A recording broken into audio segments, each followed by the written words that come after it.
outlaws, parasites, assassins, demons, AIs, fanatics, ghosts, sects, zombies and torture. This year's Fantasy FilmFest nights had it all. Hi there, it's Micha, and I finally had a haircut. So, the festival had it all, but did the movies deliver? Let's find out.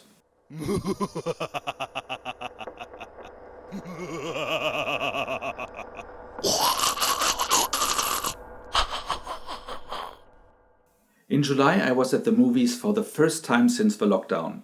So obviously, I eased into it, with 10 movies over a 2-day weekend. After being postponed a few times, the Fantasy FilmFest nights finally happened on July 11th and 12th, possibly making it the first German movie festival post-quarantine. And honestly, I went there with equal parts excitement to see some new movies, curiosity on how social distancing will work in the theater, and nervousness, because, I watched too many horror movies to not be nervous about being in a crowd of people right now. And kudos to the festival organizers for going ahead mainly for the love of movies, as roughly 25% seat capacity doesn't scream profit. And the movie theater for keeping us safe. Basically, you would sit alone or with one companion, and 4 seats to the left and 4 seats to the right were kept empty. The next row would have the same setup but shifted so that no one would sit either directly in front or behind you. And once you were in your seat, you could get rid of your mask until you stand up and leave your seat again. But enough about the precautions, let's get to the movies. In this video, I will cover all 10 of them, quick and dirty. If you're interested in more details, stay tuned, as for some of them I might do separate videos as well. Let's go with the screening order and start with The Man Standing Next, a political true crime thriller about the days leading up to the assassination of South Korea's President Park in 1979.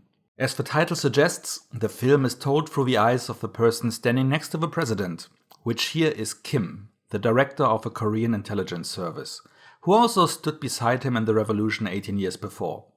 But power has corrupted the country's leader, and Kim needs to ask himself which loyalty he must uphold, the one to his president or to his country and its people. Interesting story anchored around one central player that keeps the viewer's attention nicely focused. It features solid acting and is told in mostly calm but captivating images, with a burst of violence in the end. Educational yet entertaining. 7 out of 10. In The Intruder, a voice artist and choir singer is confronted with a parasite that at first starts to influence her dreams, but soon impacts her voice and ultimately tries to take over her life. Or is it? Might be paranoia, or maybe it's just a metaphor. The movie leaves it up to you, while telling its story in a sometimes amusing, mildly thrilling way that keeps you interested enough. However, which way you want to look at the conclusion, some plot elements will always remain unsolved. 5 out of 10. Next up, True History of a Kelly Gang. Australian outlaw Ned Kelly is a misunderstood historical character, as the movie claims. The flick covers his childhood and adult years, utilizing modern music and slightly anachronistic set designs to heighten the overall style. Unfortunately, the movie chooses style over substance and fails to tell a captivating story. While Ned's life as a kid was presented in a fairly interesting way, his later years just seemed to happen like snapshots, unable to build a connection with the audience, both in regards of sympathy and sense. What a waste of a great cast. 3 out of 10. In The Vigil, a Jewish scholar struggling with his faith after his brother's death is asked to hold the death watch for a community member. Unfortunately, no one mentioned that the recently deceased had a demon attached to his soul, which is now looking for a new host. Thrilling and in parts quite funny, the movie is able to provide solid entertainment and had the potential to be great if the solution wouldn't have been so literal and anticlimactic, almost free of tension. Still worth giving a shot if you're a fan of the demonic kind. 6 out of 10. We Summon the Darkness. In the late 80s, a series of satanic murders is shocking the nation. When the 3 young female protagonists meet 3 guys at a heavy metal concert and invite them to spend the night at a remote estate, we have no doubt that the night will end in blood. Unfortunately, the big twist in the first third of the movie is so obvious you can see it from space, but it is still entertaining to see the reveal unfold. From there, the story quickly escalates, just to feel a little drawn out over the second half. It still manages to overall entertain, though it had the cast and story potential to shine much brighter. 7 out of 10. 32 Malasaña Street. When a family of 6, grandpa, parents and 3 children, unroot their village lives and sold everything they had to move to an apartment in Madrid, they were looking for a new start, but found a ghost instead. A ghost apparently interested in the youngest son. Solid ghost horror with the usual jump scares, of which some were still quite effective. While not reinventing the genre, it was entertaining enough and comes with an unusual LGBTQ+ twist at the end, which appeared to be well intended, but ends up feeling, at least to me, somewhat misguided. 5 out of 10.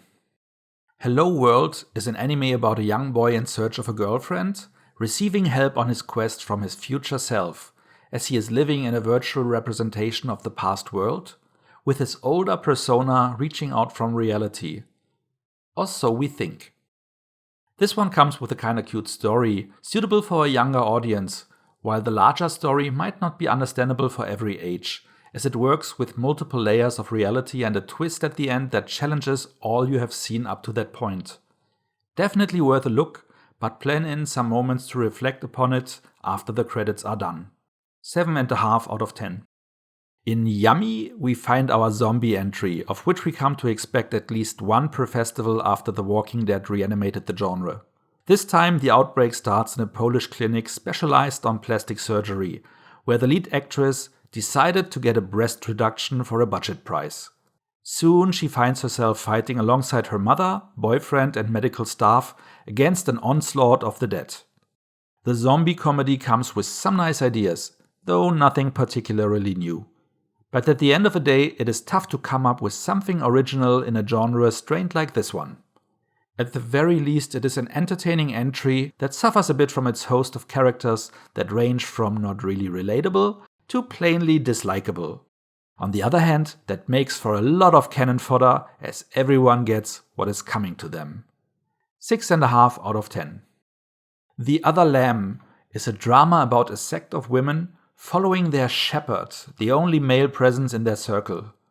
There are the wives dressed in red and the daughters dressed in blue, both groups following his every order.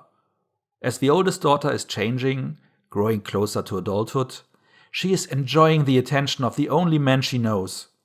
But this is not the only change that emerges, something quite obvious from the start.